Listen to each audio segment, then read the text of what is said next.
A ceasefire and hostage deal is within reach. Trump publicly hits the brakes on Netanyahu's plan to attack Iran. And we speak to Jake Sullivan, former national security advisor to President Biden. It's Unholy. I'm Yonit Levy in Tel Aviv.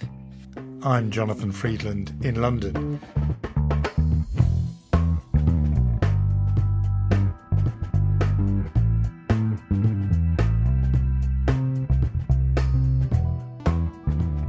Two Jews on the news.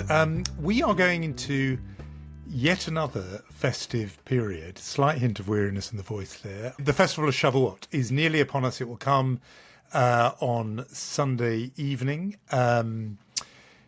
2 days and 1 night here. So it blocks out a big chunk of the calendar. Now, I always think that Shavuot, we'll talk about others who've expressed views on this festival on our podcast. But before we get to that, I always think there's a sort of hug fatigue problem for Shavuot, which is it comes after you've had Pesach, which is really a blockbuster festival. There's also just been before that, there's been Purim, which is, we again have talked about that quite a lot. It's a rift between us. You know, you're a Pesach man, I'm a Purim person. Very much that divide. Yep. And Purim, in a way, is not a full official sort of festival in the sense of, you know, you're not required to refrain from work and all that. Whereas Pesach has, you know, here, again, diaspora, 4 days of that where you are, it's got sort of Shabbat status, you're not meant to work. And then Shavuot comes along and has 2 more. And I just remember when I would take off those days at school, I didn't go to a Jewish school, there would be a sort of eye roll from teachers and they would kind of go, seriously? You're really doing this again? And what kind of religion are you? Yeah, like what is going on here? This is too much. And I do think it suffers a bit from that. That by now people are a bit kind of done. There are other reasons why people demur from Shavuot, which perhaps you might jog our listeners' memory about that, Yoni. Well, I mean, you know, we can remind our listeners of Alex Edelman, who was on our podcast a few weeks ago, and we dragged him into a conversation of what Jewish holidays are actually not Jewish. Shavuot's not Jewish. That much dairy is not Jewish. A holiday where you have dairy? A milchik holiday? Where you stay up all night? Shavuot, excuse me, Jewish is 9 p.m. bedtime. Staying up all night is not Jewish. I think Shavuot suffers from bad location on the calendar and perhaps not great PR. But I mean, let's talk about this holiday. It's Chag Matan Torah, right? Such an important part of our Jewish history, that moment in Mount Sinai where Moses, you know, bestows the Torah to us. I can't not think of that moment in the history of the world. Mel Brooks, right, where he's coming with the you know, these tablets, and he says, "I brought to you 15 commandments," and one of them drops, and then he says, "Oh, I'm sorry, it's just 10." But obviously, seriously, a very important moment, and of course, the book of Ruth and the story.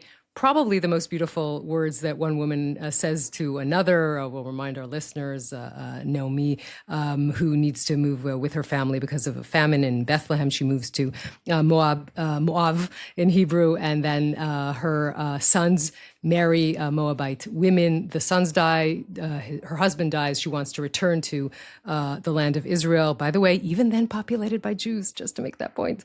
And she says to Ruth, her daughter-in-law, "You stay here with your family." And then she says those beautiful lines, right? "Where you go, I go. Where you live, I will live. Your people will be my people.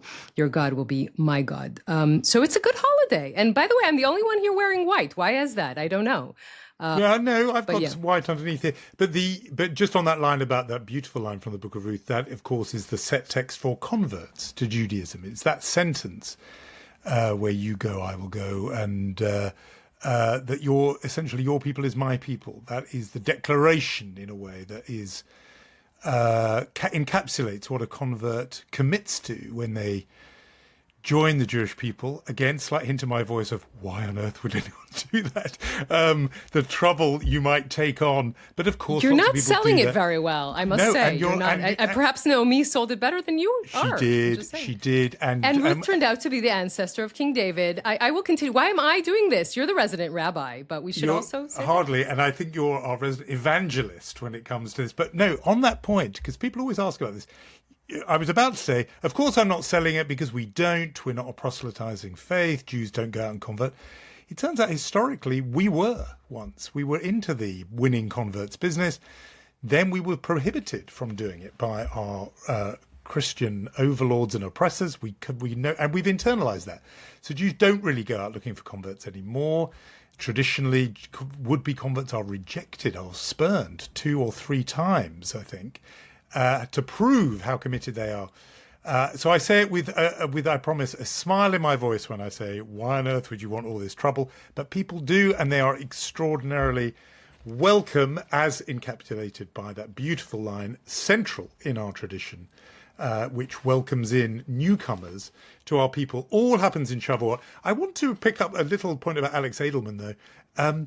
His insistence, it was hilarious, that dairy is not Jewish. Jews eat a lot of dairy. I mean, they may have lactose tolerance problems, quite often, Ashkenazi Jews. But, you know, dairy, the milchik date, we know that our ultra-Orthodox friends and cousins and listeners, if they go on a date, they have, you know, no meat or a full meal, just a little slice of cake. I think dairy gets too much of a knocking in the Edelman worldview. Shavuot is a big dairy festival. I think we're admitting it back in. It's a Jewish festival.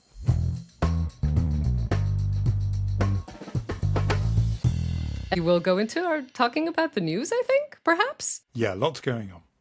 Indeed. Look, as we sit here, it's Thursday afternoon, Israel time, morning in Washington. It does seem like a hostage deal and a ceasefire deal is within reach. There are 3 signs, 3 harbingers of this, if you will. One is that Steve Witkoff himself said on Wednesday that he has a very good feeling. The second sign is Hamas is saying nothing. And the third sign is that Smotrich, the far-right minister in Netanyahu's government, is threatening to leave the government. So all that gives you some sort of indication like something is moving.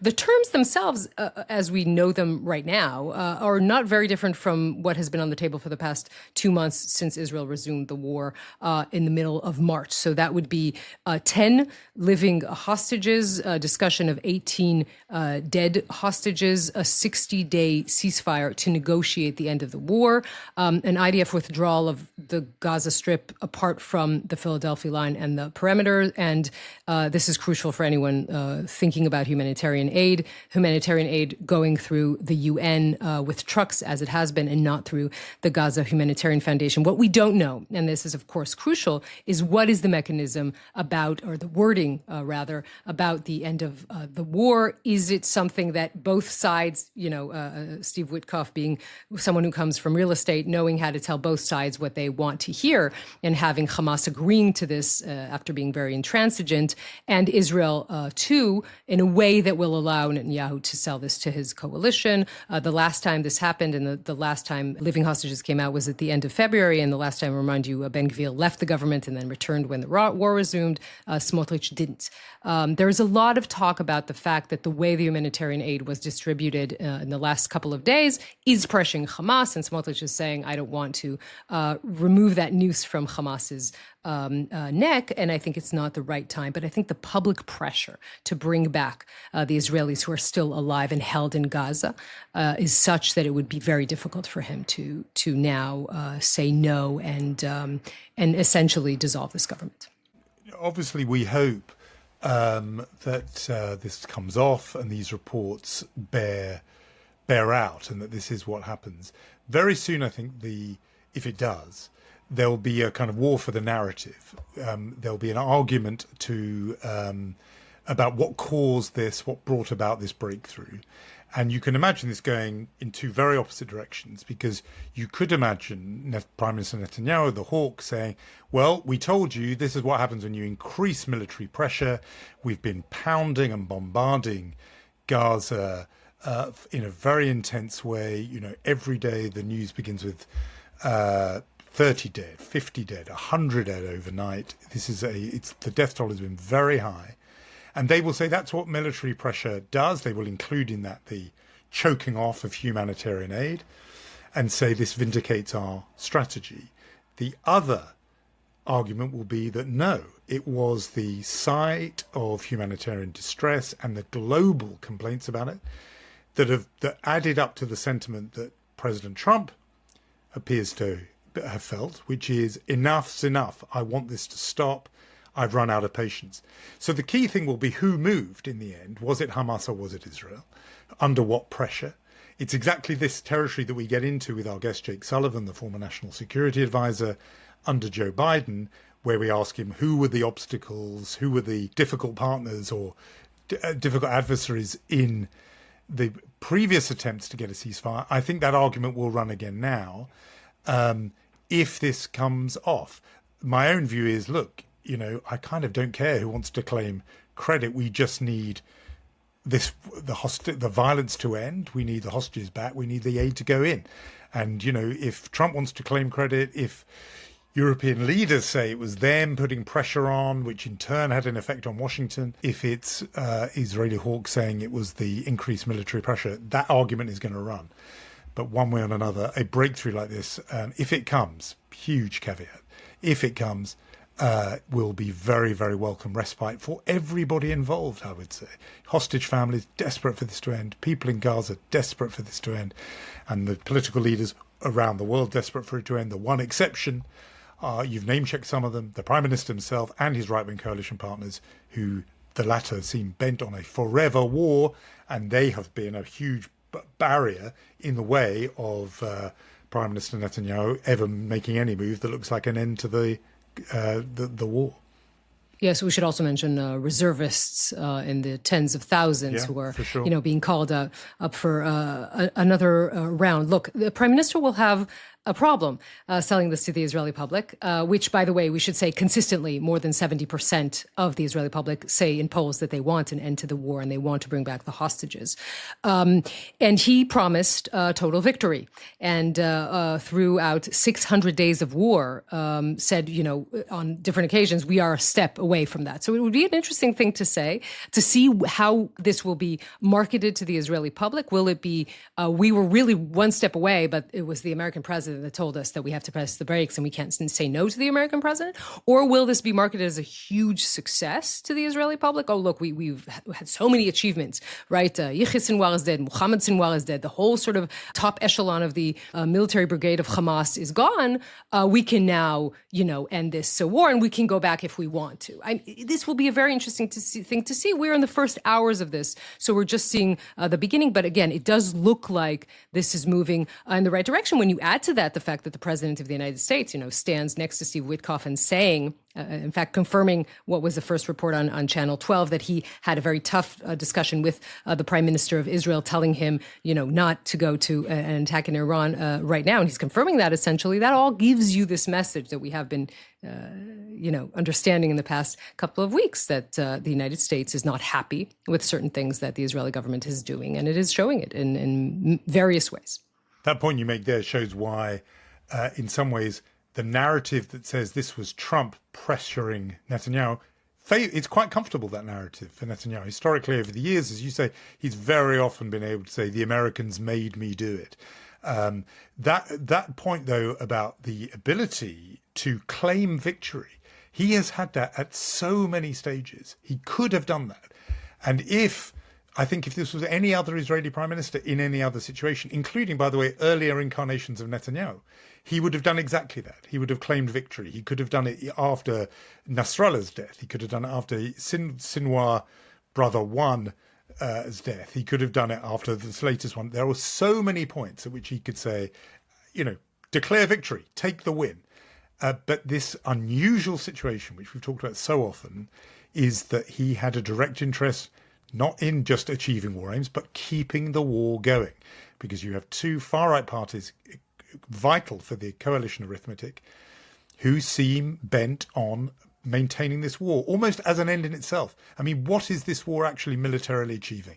It's making the rubble bounce, as one war leader once put it. The area is so destroyed, so devastated. There's hardly anything there left in Gaza in terms of targets. But there's this desire by Ben Gvir and Smotrich to just keep on, a war without end. To me, it's ghoulish. Well, in that case, it is to rebuild Jewish settlements in the Gaza Strip. I mean, that aim is pretty clear. Yeah, but even that they could do, actually, without this ongoing, forever pounding and bombardment. To me, as I say, I think it's ghoulish, but it continues. In terms of the human cost, perhaps we should talk about the very human. Yes, look, the tragedy of this week, and a story that definitely made many headlines around the world and in Israel as well, is the story of the Al-Najjar family. The parents, both doctors, Alaa and Hamdi, she went to work in the hospital. They have 10 kids, and according to reports, an Israeli airstrike in Khan Yunis killed 9 out of those 10 children, the youngest being 7 months old, the eldest being 12. I mean, pictures of children being taken out of the rubble. I'm not going to. I don't want to say something sounding too gruesome. What is left of these children being taken out of the rubble? There's nothing smart I can say about this. Really, it's just a terrible, terrible tragedy. Yeah, we'll say the children's names: Yahya, Rakan, Ruslan, Jubran, Eve, Revan, Saiden, Lukman, and Sidra. As you say, 9 of 10 children, and the parent, the mother, a pediatrician who was working, trying to save children's lives. Then the figures, and I know people always want the caveat about the figures, but estimate some 18,000 children killed in this conflict so far.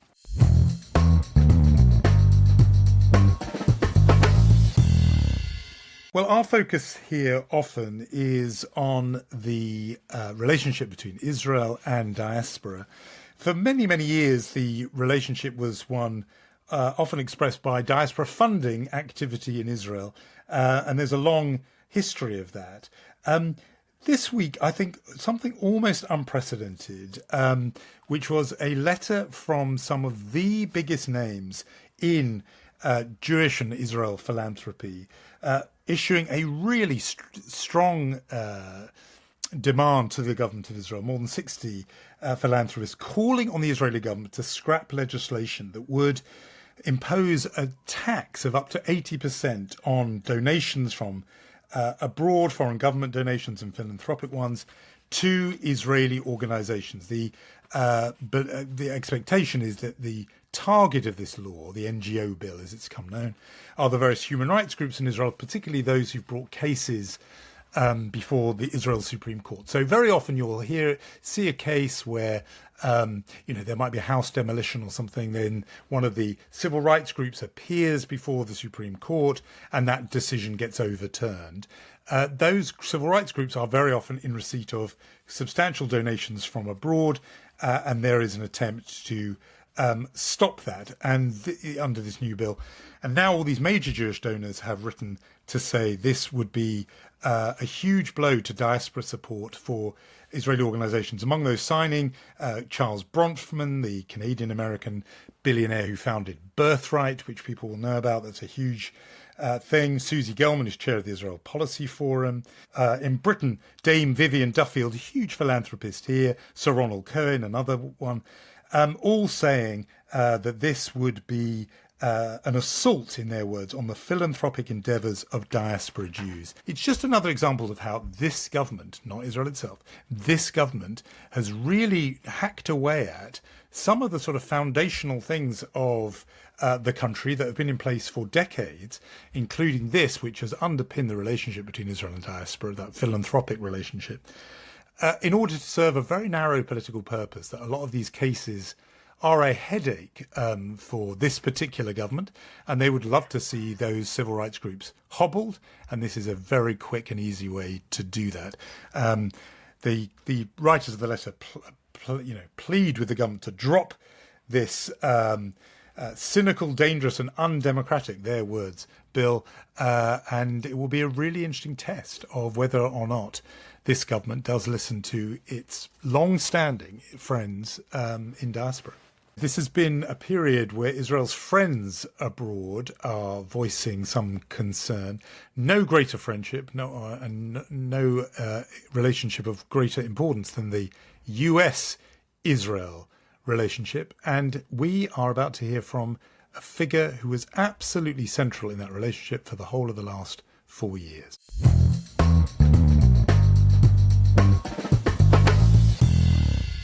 Jake Sullivan is the former national security advisor, the youngest national security advisor, in fact, in nearly 60 years. He held top positions at the State Department, the Obama White House, and played a key role in negotiating the Iran deal, and more recently in trying to forge a normalization deal with the Saudis. Today, he is the Kissinger Professor of the Practice of Statecraft and World Order at the Harvard Kennedy School. Jake, thank you so much for being with us today on Unholy.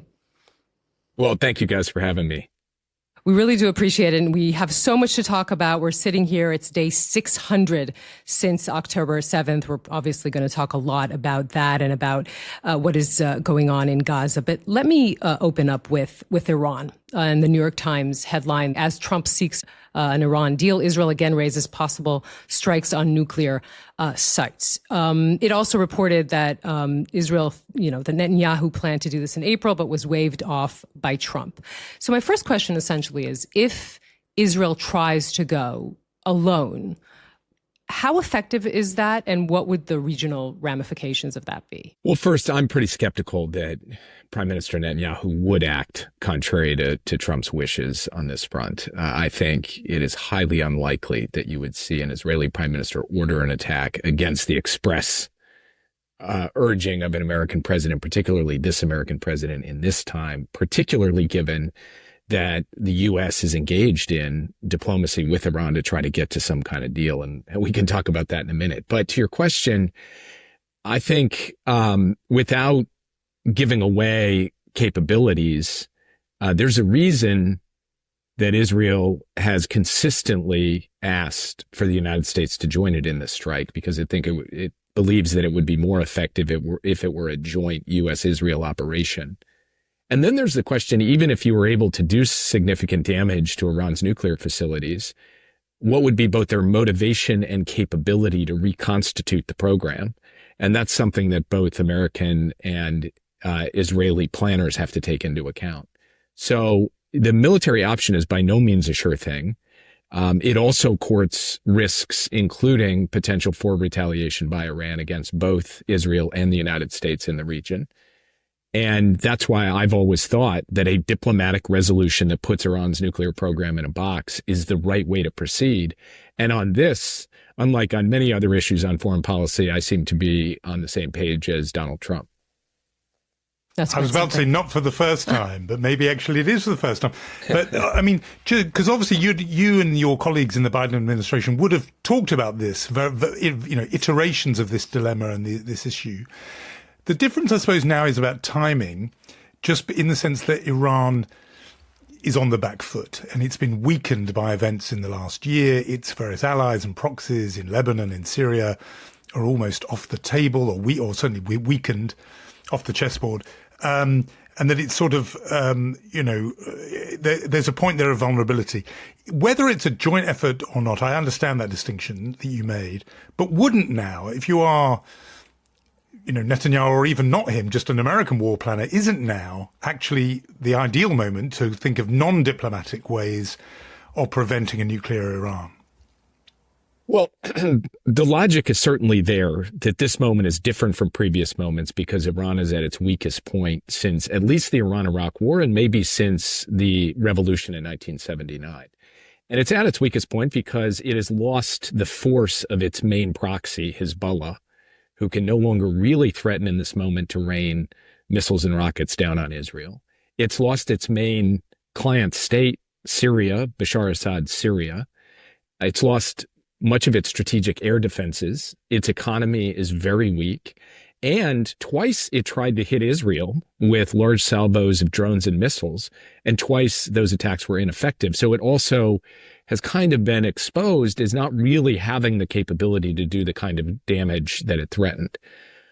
But that could be an argument for military action. It could also be an argument for effective diplomacy, because a weaker Iran, an Iran that needs a deal or needs some resolution to this, in the face of both a credible military threat and continued economic pressure, is an Iran that I think is now more in a position to come to the table to do a deal than it has been in quite some time. And that is the result of basically what we handed off to President Trump back in January, which is this very weakened state for Iran. But I think the case for diplomacy at a moment of Iran's weakness is, in my view, stronger than the case for military action, because diplomacy has a greater chance of a longer term resolution of the Iranian nuclear program, whereas military action, yes, it could deal with the issue, but it creates a whole series of questions and risks, including on the issue of reconstitution, including on the issue, as I mentioned before, of retaliation, where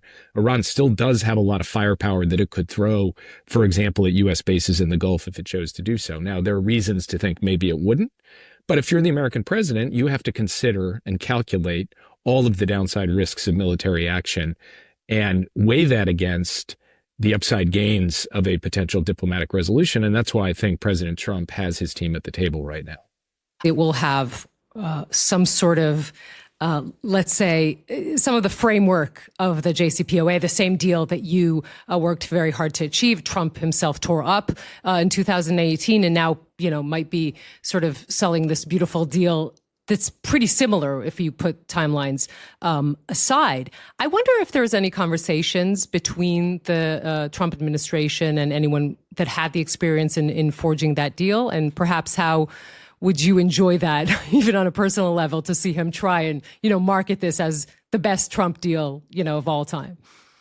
Well, I'd start by saying that when President Obama and Secretary Kerry and Wendy Sherman and our whole team, Bill Burns, myself, others who are all involved from the very start of that, helped generate the Iran nuclear deal, President Trump called it the worst deal in human history. And I remember thinking to myself, that's pretty bad. I mean, there's been a lot of deals in human history, a lot of deals. And if this is the very worst one in all of human history, that would be quite a feat. So it is, the irony is not lost on me that now they are negotiating something that in its broad elements is going to look and feel pretty similar to the JCPOA.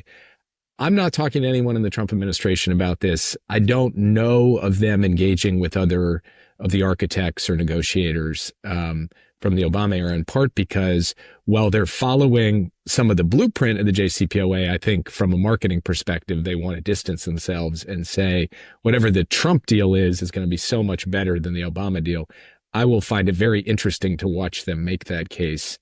Now, the one issue that has both hung up the negotiations and created this big fight, frankly, within the Republican Party, has been the issue of whether a deal, whether it's an interim deal or a final deal or a framework or whatever it may be, will allow some degree of enrichment for civilian purposes in Iran. Sometimes you hear from the Trump administration, it's an absolute no, 000. Sometimes you hear otherwise. I think that's something to watch very closely as they try to come to some kind of progress over the course of the coming days. I just wonder if you could talk about how the Trump administration does business in this area, in this part of the world overall. We talked a lot on the podcast about Trump's visit to the region, very pointedly not stopping in Israel. That, in a way, only just made vivid the point that at each place, each stop, he was doing business without consultation with Israel, without their view, and certainly without their interests really at heart, whether that was selling $142 billion worth of arms to Saudi Arabia, whether it was reopening relations with Syria, lifting sanctions, or the big one is the one we've been talking about Iran. What's your read of what he's doing, whether it's sort of a gesture, a move in order to sort of extract concessions out of Israel to wrong foot Netanyahu and make him feel worried? And I'm just wondering whether you're looking at that and thinking, well, okay, we didn't do that. We were much warmer. We hugged Netanyahu close. Actually, looking at what Trump's doing, maybe that approach is quite effective. Well, let me divide between two things. One is the Trump approach to Gaza, and the other is the Trump approach to the rest of the region. When it comes to the Trump approach to Gaza, they have basically to date, since the end of the phase one ceasefire and hostage deal, handed a blank check to Bibi Netanyahu. Stood by while there's been a complete and total siege, no food getting in until very, very recently, allowed them to continue the military campaign while turning back on the flow of 2,000-pound bombs that we halted, while pushing through billions and billions of dollars without even any congressional consent to Israel. So to me, their approach on Gaza has actually been far more extreme and far more permissive to Bibi Netanyahu. Obviously, we took our fair share of criticism, frankly, from both sides for our approach on Gaza. But one thing that I worked tirelessly at, day in, day out, was to get food in, enough food to stave off famine. Not enough for what was needed, but a flow of trucks through crossings on a regular basis that we just don't see today. So I think on Gaza, you see basically them saying, Bibi, do your thing. I hope that will change. I don't know if it will, but I hope it will. Then there's the question of the rest of the region. And here, what's interesting to me is that I don't think it's a particularly deep strategy. I think it's quite straightforward. Donald Trump likes peace and he likes deals. That's his basic approach to the region. And he looks at Bibi and he says, is Bibi going to give me peace or deals? No. Is MBS? Yes. Is MBZ? Yes. Even are the Iranians? Maybe. So are the Houthis? Maybe. They'll give me a deal. So really, I think what he's doing is saying, can Bibi be a partner in the things I'm trying to accomplish here? De-escalation and deals. And since he's kind of concluded the answer is no, he's just going to go off and largely do that himself. That means cutting a deal with the Houthis that essentially still leaves the Houthis in a position where they're attacking Israel and saying they're going to hold Israeli-linked shipping at risk. It has him potentially doing a deal with Iran despite misgivings from Israel. And of course, it has him pursuing these massive economic deals with Saudi and the UAE.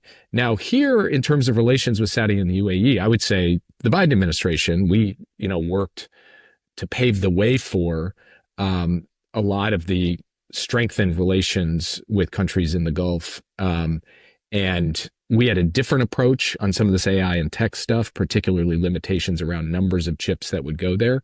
But in substance, the idea that there would be a technology partnership between the UAE and the United States, between the U.S. and Saudi Arabia, that was a hallmark of the Biden approach as well. And so I don't see a huge divergence there.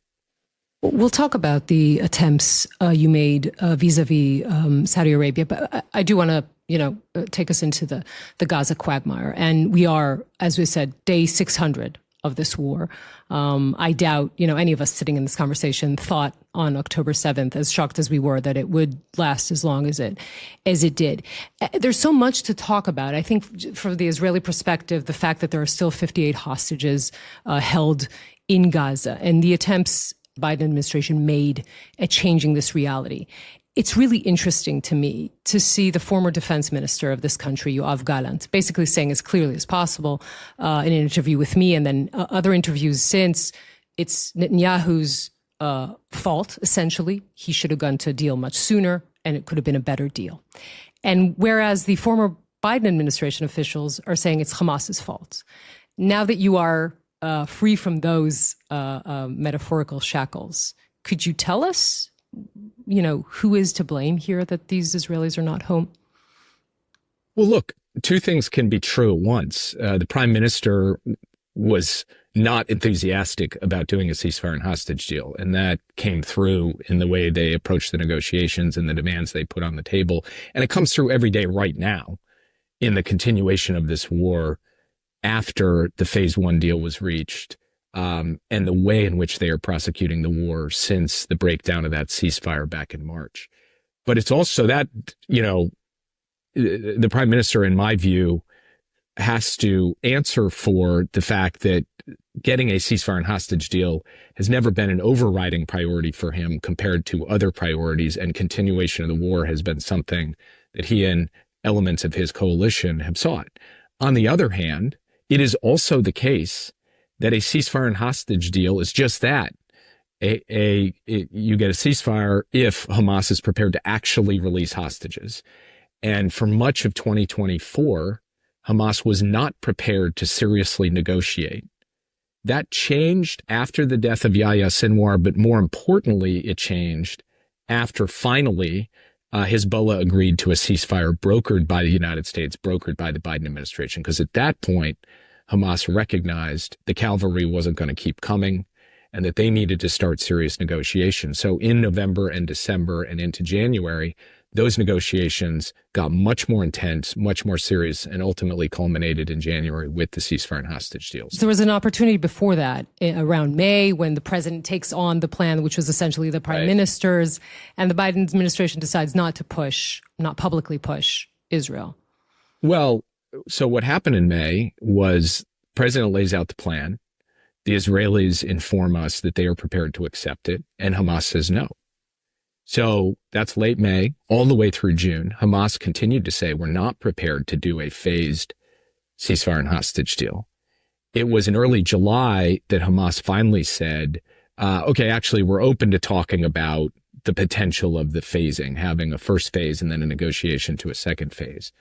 And there was a 3-week period in July in which the prime minister and the people around him were, I think this is where their lack of enthusiasm kind of shone through. They weren't refusing to engage and to negotiate and to try to get there, but I think they could have done more to seize the moment in that time. That being said, we then had the opportunity in August and September and October up until that Hezbollah ceasefire to test whether Hamas really was really ready to do a deal.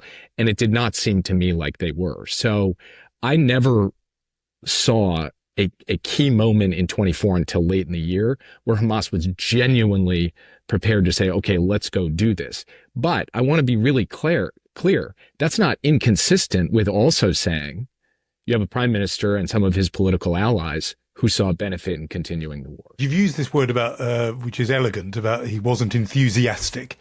A harsh way of saying that would be he didn't care about bringing hostages home sufficiently to act on that.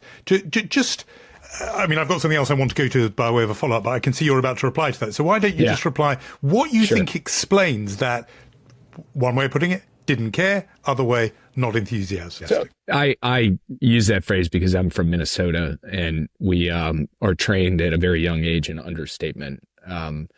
You're talking to a Brit here, by the way. Well, fair enough. So we're world champions in that sport. So and I'm not trying to be, clever or cute in saying that. It's just that sort of the kinds of formulas I choose. But to put it quite plainly, this was not his overriding priority. His overriding priority was smashing Hamas. And I think the hostages were a secondary issue and remain to a considerable extent a secondary issue. And that's just been borne out in how this is all unfolded. And the point I keep trying to emphasize is in the, who didn't really want to do a deal. I think to a considerable extent, there were moments where Israel was probably more available than Hamas, but I don't think the prime minister ever really deeply wanted to get to it. On the other hand, I really do believe Hamas was a massive obstacle right until the moment when the deal came through. You told us earlier that an attack on Iran is not the kind of thing you want to do in defiance of an American president if you're an Israeli prime minister, because it goes to capacity. In this case, would the American president, whoever it is, have the power in Gaza to tell an Israeli prime minister, in effect, stop? And if this president, Trump, has that power to make Netanyahu stop this war in Gaza, should he be issuing that instruction, advice, however you want to put it? I think what President Trump should be doing is first saying, let's get food and life-saving medical and other forms of assistance to the Palestinian people immediately at scale and insist upon that. Second, I believe that the president should be pulling out all the stops to try to get to phase 2, to a ceasefire and hostage deal that is comprehensive and complete and leads to an end to the war. That's what was negotiated. That's what's now been in suspension for many months. And that is what an American president should push for. I do think that the concept of just leverage, just an American president can snap his fingers and make an Israeli prime minister do something, that is not, in my view, that is an overly simplistic way of looking at things. It is not as easy as just an American president snapping his fingers, and I think President Trump has found that. Yeah. But I believe that a president should be making full efforts in this space to try to bring out the conclusion of the deal that was originally negotiated back in January that will lead to an end to the war and a release of all the hostages. The relationship between, I'm going back to the former president, Biden, and the prime minister was strained even before October 7th because of the judicial coup that Netanyahu was planning in Israel. But, you know, when you read things like the Bob Woodward book, The President Said, about the Israeli prime minister, you were in the rooms where that happened. You know, when you look at it in hindsight, do you think that there are moments where that strained relationship, particularly over humanitarian aid, particularly about ammunition being sent to Israel, and perhaps a feeling the administration had that Netanyahu was playing them, perhaps, did that somehow hinder the war effort? Did that create a sort of a deleterious effect on what was happening here? Look, I'll leave that to other people to judge. What I will say is that President Biden felt two deep convictions. One was that he was not going to leave Israel high and dry at a time when it was under attack from multiple fronts. Keep in mind, it was not just during this period fighting Hamas in Gaza. It was under attack from Hezbollah. It was under attack from the Houthis. It was under attack from the Syrian militias. It was under attack from the Iraqi militias, and it was under attack, as we discussed earlier, from Iran itself. So President Biden was going to try to ensure Israel had the means to defend itself in a multi-front war that was started by those proxies, first by Hamas and then other proxies of Iran, and then Iran stepped in itself. Second, President Biden believed that it was his responsibility to go directly to the prime minister repeatedly on the question of humanitarian assistance and civilian harm. And he did that repeatedly, and some of those conversations did get quite tense, as has been reported. I'm not going to go into the details of that. But President Biden felt that that was his obligation to fulfill those two convictions to the best extent that he possibly could. Now, you ask about a deleterious effect on the war effort. If you look at the net result of America's military and other forms of support to Israel, and the way that we also navigated many of the different overlapping conflicts that were unfolding here, you look at the position of Hezbollah, you look at the position of Iran, you look at the position of Israel today, in terms of its strength and security, I think it's very difficult to argue that the United States was not very much a contributor to many of the military successes, operational successes that Israel had. The big challenge is those military and operational successes create opportunities in other parts of the region, but they have not been able to take the tactical successes of killing Sinwar and smashing battalions of Hamas in Gaza and turn that into anything remotely resembling a strategy for the long term. And that, I think, is the biggest hole, the biggest shortcoming in Israel's approach today. And I think it's incumbent upon American officials and the American president to call that out, to say, please, you've got to show us your work in connecting what you are doing militarily to some kind of logical, sustainable endgame that is both just and sustainable. And I don't think that right now the Israeli government can lay that out. And you're hearing voices in Israel as a result saying, what the heck is going on here? And we understand that this was often the thrust of President Biden's interventions with Prime Minister Netanyahu, saying to him, what's your strategy, again and again in various, sometimes more colourful formulations, very much not Minnesota, but you know, saying, Delaware. More saying to him, you know, what is your strategy? I just want to, before we close out this part of our conversation, just I think people will be struck by your idea that, because I'm sure it's true that an American president is not able to click his fingers and say, do this, do that. What is the watching world then meant to think about this issue of that? You said Joe Biden's two priorities of preventing civilian harm, getting humanitarian assistance through. Even he, when he was in forceful language urging the prime minister to do that, it didn't happen, or didn't happen sufficiently. Because there is this sort of almost fantasy that Trump will pick up the phone and order Netanyahu to do it. If an American president can't do it, what levers are there on an Israeli prime minister who doesn't want to, it seems, follow that course of action? Well, let me start just by saying that what has been unfolding in Gaza, in this war between Israel and Hamas, has just been a damn tragedy in every conceivable respect. It was a tragedy on October 7th when Hamas launched this brutal massacre, the worst massacre of the Jewish people since the Holocaust. And frankly, it has been a tragedy every day since. A tragedy for innocent people in Gaza, too many of whom have died, too many of whom have gone without access to life-saving sustenance.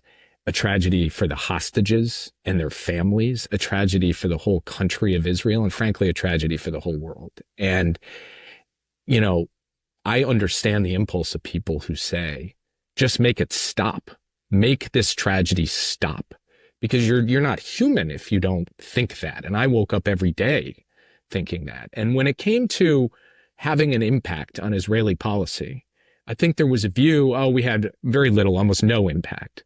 But if you look at the difference between our capacity to go from zero humanitarian aid at the start, which was the stated policy of the Israeli government, to actually moving really considerable amounts of aid over the course of, November through January of 2024, to what has existed for the past 2 months, which is a siege. That is the difference between American leverage and pressure. And it was the difference between a famine really breaking out at scale and not. And we were able to stave off that famine because we were able to punch through a lot of the obstacles that were put up to moving aid in. And similarly, it seems to me that you're not going to get a complete and comprehensive, just snap your fingers and everything solved and the whole tragedy ends, because the issue is so complex. And Hamas has a big role in this too. It's not just tell Israel what to do. Hamas is holding hostages. Hamas is insisting on retaining military capability to threaten Israel. Those remain factors as well in all of this. But from my perspective, what an American president can do is try, on the one hand, to stand by the principle that we're not going to leave Israel defenseless. And that's why the question of just cutting off arms is so complicated. As I said before, you cut off arms to Israel, it's not just Hamas they have to deal with, it's all these other actors as well. That is a complicated question for an American president to face. And that's one of the big pieces of leverage that people talk about. In addition, Israel is a wealthy country. Just the U.S. saying we're cutting off arms, in my view, doesn't mean Israel all of a sudden is going to just say, okay, I guess it's all over. They have other means to be able to pursue their military objectives.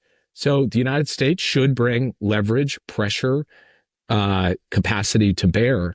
But yes, I do believe there are some limits on that. And I think we have seen that. I dealt with that. And I think we see it today in President Trump really wanting the war to be over and it continuing. And it's continuing in part because of the natural kind of logic of the coalition in Israel wanting to continue it. And it's continuing in part because the demand remains, Hamas essentially surrender. So to me, one of the things I want to spend time on out of government looking back is this question of leverage. How does leverage work? When is it effective? When is it limited? And I don't have complete answers to that question, but I think it deserves a deep study because the question you just posed to me is kind of the million-dollar question. Yes, and perhaps, I know how you're reluctant to enter into politics on this, but perhaps there are advantages to a Republican president when dealing with a right-wing government in Israel that a Democratic president doesn't have. But I'll say that so you don't have to. I want to move on, if we can, to Saudi Arabia and your attempts, particularly at a normalization deal before October 7th. Perhaps to ask you, if we lived in a much better world in which October 7th hadn't happened, would we have had a Saudi deal at this point? But also you made several attempts after October 7th. Could you tell us what was the reason, the obstacle in that road to somehow arrive at a Saudi normalization? Look, our view was that the pathway of direct negotiations between Israelis and Palestinians leading to a two-state solution or to a political horizon that fulfilled the legitimate aspirations of the Palestinian people, that bilateral channel was not going to produce a result. So our view was the best way to get a credible pathway to a Palestinian state lay through normalization between Israel and Saudi Arabia, a broader normalization with the Arab world, and a place for the Palestinians in that new Middle East that where they could live in peace and security and dignity with equal measures of freedom and rights alongside Israel. That was the theory. And the theory was that the United States would be prepared to put quite a bit on the table to make that happen, pre-October 7th and post. And post-October 7th, it was also a way out of the horrific human tragedy of Gaza. It was an offer to the prime minister, which said, if you're prepared to get to a ceasefire and hostage deal in Gaza, bring the hostages home, move to normalization, move to steps toward, on a credible pathway towards a Palestinian state that would be demilitarized and in other ways, have elements that accounted for Israel's legitimate security concerns. We would then have a future in which Israel's security would really be much more assured than just endless war in Gaza. And frankly, the two things that stood in the way of getting to a conclusion on that were, one, the elusiveness of getting to a ceasefire and hostage deal in Gaza, and two, frankly, not just the prime minister, but most of Israel saying we're not prepared to subscribe, even over a time horizon, to the idea of a pathway to a Palestinian state. And in the absence of those things, it was difficult to close a deal on normalization, and those obstacles, frankly, remain today. So if Israel had said yes then we're talking May of 2024, then we could have had a Saudi deal if the Israeli government had said yes? Well, keep in mind, Hamas remains an actor, right? Yeah. You can't just wish, and Hamas obviously didn't want to see this kind of outcome.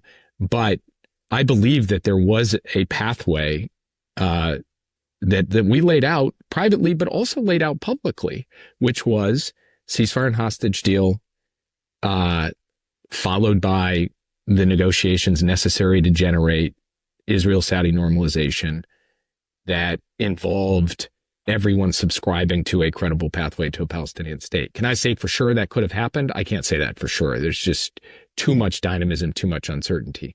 Do I believe there was a path that we could have walked down that plausibly could have ended with that? Yes. We did not end up getting the chance to walk down that path because the ceasefire and hostage deal came right at the end, and then it has not stuck. It has fallen apart, and we see the horrific images and the tragic circumstances in Gaza unfolding today. Can I put to you a view put to me not long ago by a long-time negotiator, veteran of Middle East diplomacy and peace efforts, who says, whatever the administration, whatever the circumstances, this deal, Saudi normalization, is never going to happen because the Saudis don't want it. And that's because they're prepared to pretend they want it and go through the motions. But they don't want it because at the moment they have the benefits of in effect, a covert relationship, a sort of under-the-counter relationship with the Israelis, and that works fine for them. They've had that for many years. Once it's overt and it's normalized and there's diplomatic relations, then, for example, if things kick off in Al-Aqsa, in Jerusalem, it wouldn't be good enough for Saudi Arabia, as their custodian of the holy places, to issue the kind of statement that the Jordanians or the Egyptians do. They would be in a much tougher spot. And that goes through even for what's happening now in Gaza. In other words, normalized relations are a big headache for Saudi Arabia. They get all the upside by having the covert relationship, nothing really in it for them going overt. And therefore, they were kind of stringing the Biden administration along, playing nice. Not going to happen, said this long-time Middle Eastern player. It was an interesting argument to me to hear that. Since you were so involved in this, what do you make of it? Look, betting on good things not happening in the Middle East is always a pretty good bet. So, you could have a full career as a Middle Eastern analyst just saying peace is not going to happen or normalization is not going to happen. And that's not a bad bet. I mean, I never sat around thinking this was right around the corner. Don't worry. And even, an answer to Yonit's last question, wait, you could have gotten this last year. I was pretty guarded in saying, well, I think there was a plausible path to it. And I recognize the difficulty of that. But do I buy the basic argument that this was just a Saudi string along? I do not. No. I think MBS had a view about his relationship with the United States and what he wanted it to look like. And he had a view about an integrated Middle East including, by the way, the India-Middle East Economic Corridor that was announced at the G20. And I think his vision did allow for very much for the possibility of normalization, but he was very clear that it also had to involve a credible pathway to a Palestinian state. And I think the other thing about the argument, as you've just laid it out, and I'm going to be cautious here because I don't think it's right for me to go into sensitive conversations with the Crown Prince or others in Saudi. But the presumption of it is that we went and just started asking for this, as opposed to this being much more of an organic two-way conversation with the Saudis. And I don't think that that presumption is correct.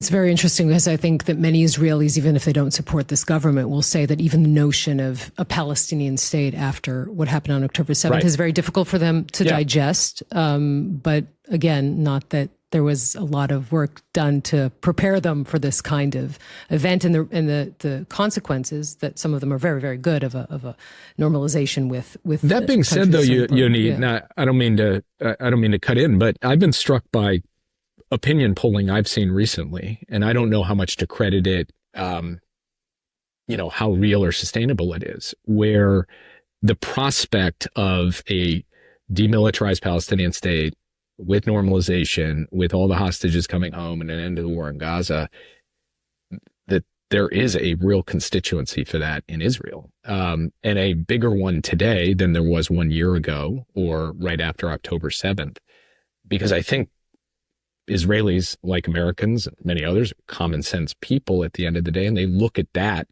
option as opposed to a state of permanent grinding conflict as a better alternative. So I think if you had leadership, who said, we want to drive in this direction, I do not believe that the Israeli people would say, no, we refuse to do that. We recognize that there are some things happening that aren't in our region. It's difficult for me, but I recognize that. And I wonder if when you look at, someone who held the position that you did up until 128 days ago, when you look at everything that is happening in the Trump administration, vis-a-vis national security, if it's Signalgate, if it's Lara Loomer, if it's the Qatari plane, if there's a lot of other things that you probably notice that we don't, what is something that worries you more than anything else? Honestly, the biggest thing that worries me right now is whether the basic credibility of the United States and the attractive power of the United States, our natural advantages, are being put at existential risk by this administration. What do I mean by that? Our ability to attract talent from around the world is singular to the United States. And I think that a pall has been cast on that through the approach on researchers and students. Our unique ecosystem of research that has powered innovation for decades. It's an ecosystem that involves the private sector, basic research funding from the government, and research universities. And two of those three pillars, basic research funding from the government and research universities, are under direct attack from this administration, putting that ecosystem at risk. Our system of alliances. There's some positive steps in terms of our European allies, partly because they're so worried America won't be there for them, stepping up in terms of their contributions. Germany has done so. But fundamentally, Europe right now used to talk alongside the United States about de-risking from China, and now is openly talking about de-risking from the United States of America. And that, I think, is just a huge source of advantage thrown away for nothing. And then finally, there's the thing that underpins it all, which is our constitutional system of rule of law. And when that gets doubted in some way, everything gets doubted, including the dollar, including our capital markets, including the whole kind of American, I don't mean to cheapen it by saying brand, but brand America gets tarnished in a way that I think is very difficult to easily come back from. And that's all just in 128 days. So that's a long answer to your question, but that it's more that core fundamental set of erosions that worries me than any particular policy issue or outrage like the Qatari plane. And we're just seeing it happen at real speed and real scale. And I think the consequences could be quite grave if this does not get reversed.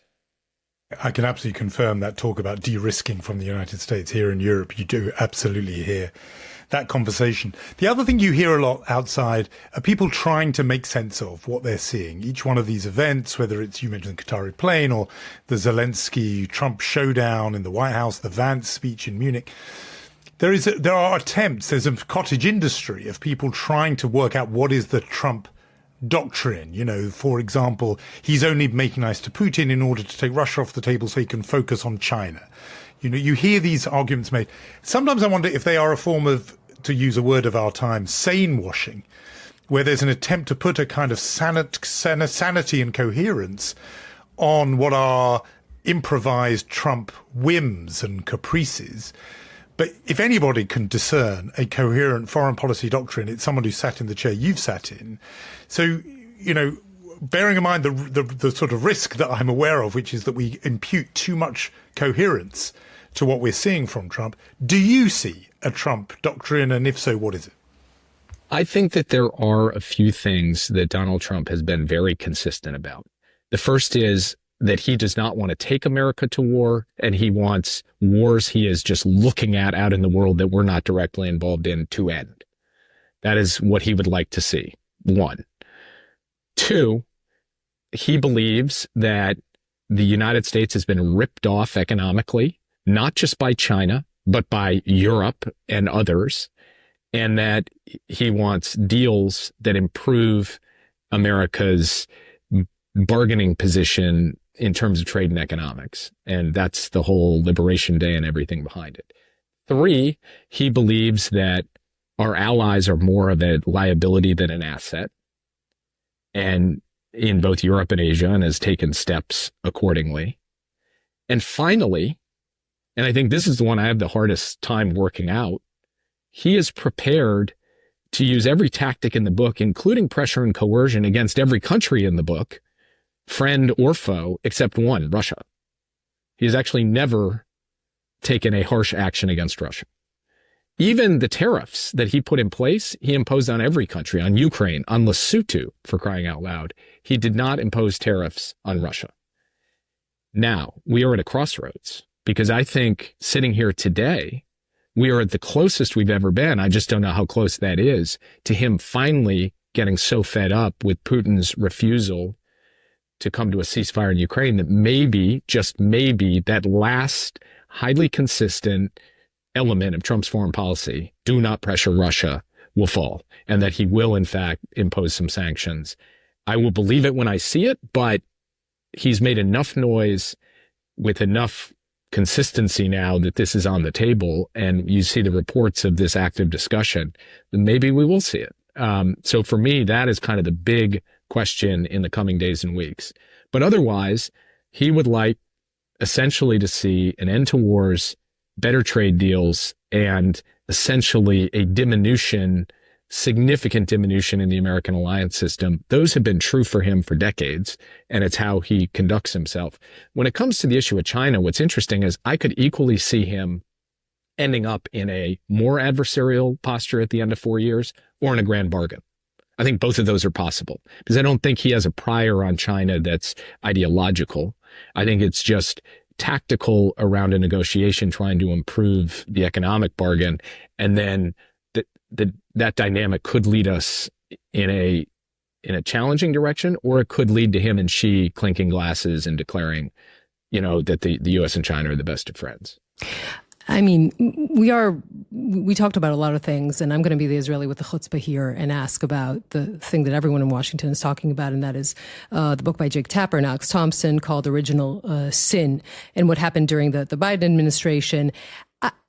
I can't, not ask you. The whole world saw the debate on the 27th of June and asked, do we have a problem? I wonder if you, as the National Security Advisor, asked whether there is a problem before. Did you sort of have that moment where you wondered that before the debate? Well, as you can imagine, I've been asked this question, and I've given the same answer every time because it's the truth, which is I sat in the Oval Office, I sat in the Situation Room on my issues, on national security and foreign policy, and I watched the president act as commander-in-chief. And I saw that from the first day to the last day. And in fact, in the last week, he gathered his aides in the Situation Room for one last National Security Council meeting on Gaza shortly before the deal came through. And then he went out and announced that deal to the press. A couple months before that, in October, he was at the head of the table in the sit room, managing those very tense hours when Iranian missiles were falling on Israel, and the United States, at his command, sent American personnel into harm's way to help defend Israel directly. So I saw what I saw. I've seen all the commentary and everything else. And, you know, there's the question of politics and running for re-election. I've said all along I was mercifully insulated as national security advisor from politics, to the point where I was even insulated from my wife's campaign when she was running for Congress at the time. And she won, we should say. Congresswoman and she won. But yeah, probably because I wasn't allowed to be part of it. But so there's that set of questions which other people can debate and discuss. To me, though, the question of, was the president effectively operating as the commander-in-chief, executing in crisis, executing strategy? I watched him do that really all 4 years of the Biden administration. And this story in the book that at one point the president couldn't get your name right and apparently called you Steve. Are you telling us that's not true, or that it is true but doesn't matter? Look, I do not remember that happening. I have no recollection of that. I don't know if it happened. I don't think it did, but I can't say for certain it didn't. But let me tell you something. Joe Biden knows my name. It is absurd to suggest from that somehow he didn't know who I was. To this day, he picks up the phone and calls me. And assuming that, you know, I'm under my name in his phone, he's doing that to this day. I will tell you that, like, a single example of someone calling someone by a different name to me is not particularly, you know, effective as a piece of evidence. The question is, did Joe Biden know me as his national security advisor? And on that, it's just ridiculous to suggest otherwise. You were one of the youngest national security advisors. Mac Bundy was 42. You were 43. I checked this before asking you this question. Can you tell us what you want to do when you grow up? I mean, now you're at Harvard, but after, I wonder what your plans are, you know, in the future.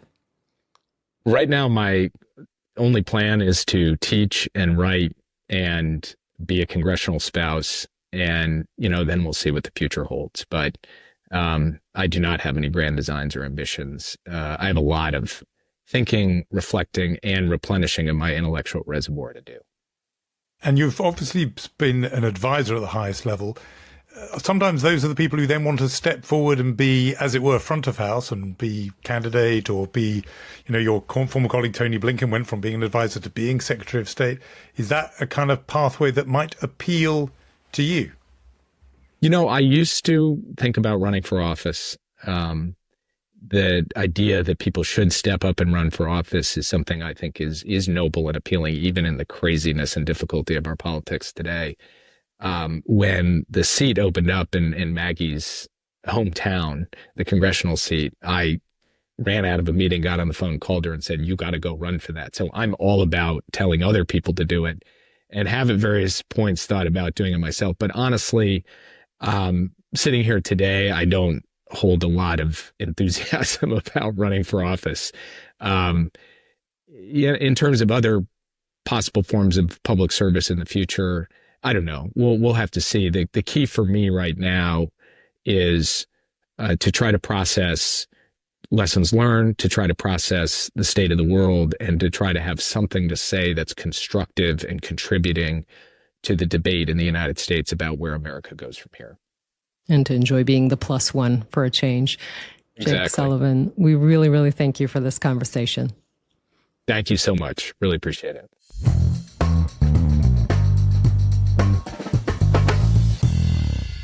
There is so much in that conversation. So many interesting things. I think some headlines that I was really interested in, what he said about the Saudi deal, and that if the Israeli government had said yes after October 7th, it was still a possibility. I think that line that says Trump likes peace and he likes deals, and he doesn't get that from Netanyahu, but he can get that from MBS or MBZ or even Iran.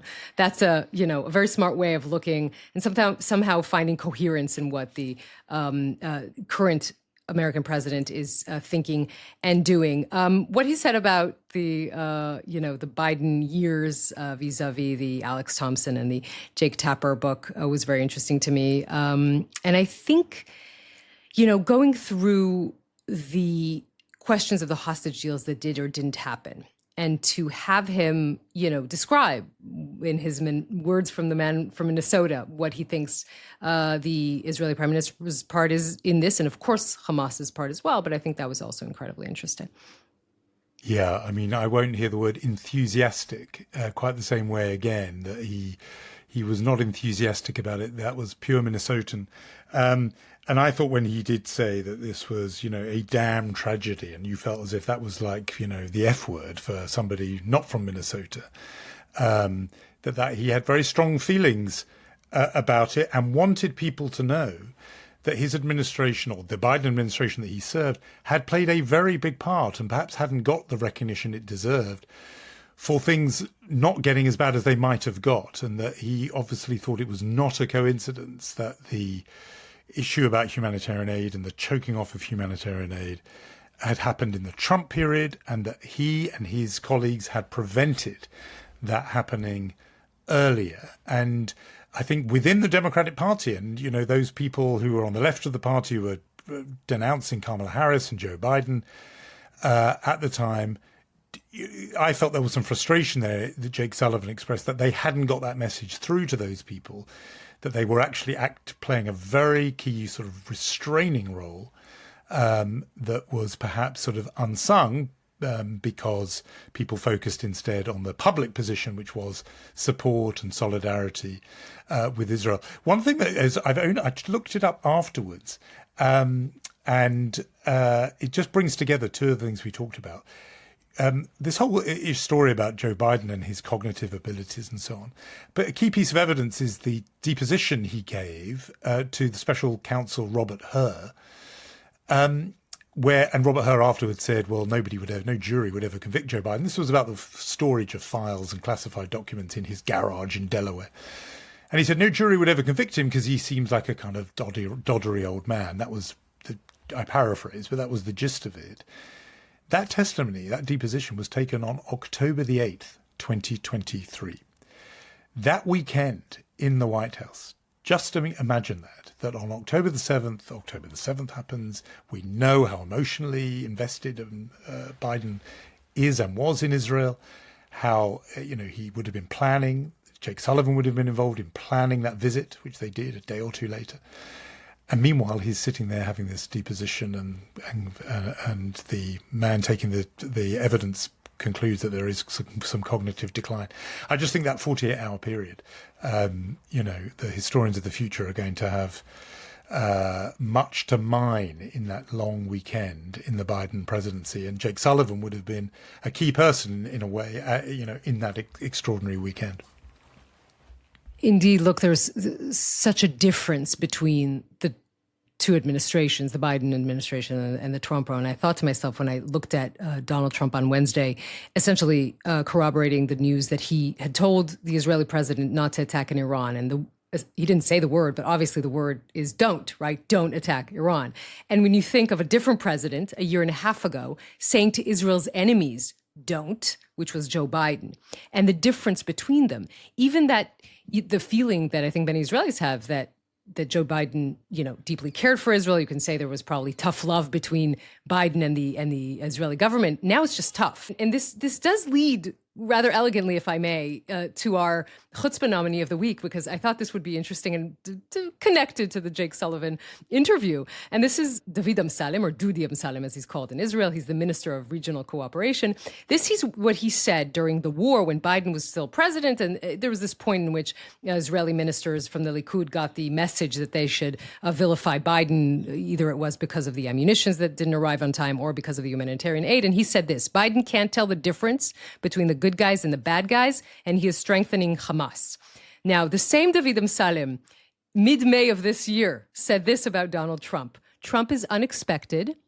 Every day he wakes up on a different side of the bed. I always liked Biden, he said. He was a true supporter of Israel in an interview to Israeli radio. So just to show you that things change. And the Israeli right that really, the Netanyahu supporters who were celebrating the night that Trump was elected, not Kamala Harris, it's a different view from the seats that they sit in right now. Yeah, no, that is, it is breathtaking chutzpah. And they often sort of think that there's no, record of their previous statements, as if the internet doesn't exist, as if tape doesn't exist, that people will forget what they said. Are we now doing our awards beautifully? I think so. I just took us to our awards, if that's okay. You did. And so I want to give a Mensch Award, if I may, or nomination, to a hotel in Virginia, which barred the podcaster Stu Peters from coming to the hotel on Tuesday. Stu Peters was going to speak at a conference there, but Stu Peters has been unabashed in being a denier of the Holocaust, a white supremacist who called for a final solution involving the mass deportations of American Jews. There had been a campaign on social media urging the Sheraton Norfolk Waterside Hotel not to admit Stu Peters, saying, you don't want to host this guy. And the hotel owner, Marriott Bonvoy, has indeed banned Stu Peters, told the hosting organisation, we won't get into what organisation wanted to host him, but the hotel, I think, made a good decision there. Not clear whether he's banned from ever visiting any one of those hotels, but certainly couldn't go there. I think the organisation that invited him, and it seems unrepentantly so, still wants him to come to their gathering. They perhaps get a chutzpah award, but good for the people at that hotel for saying, if you're crossing those kinds of lines, you don't really have to be a guest in our hotel. Okay, so we got our chutzpah award in the bag, our Mensch Award, and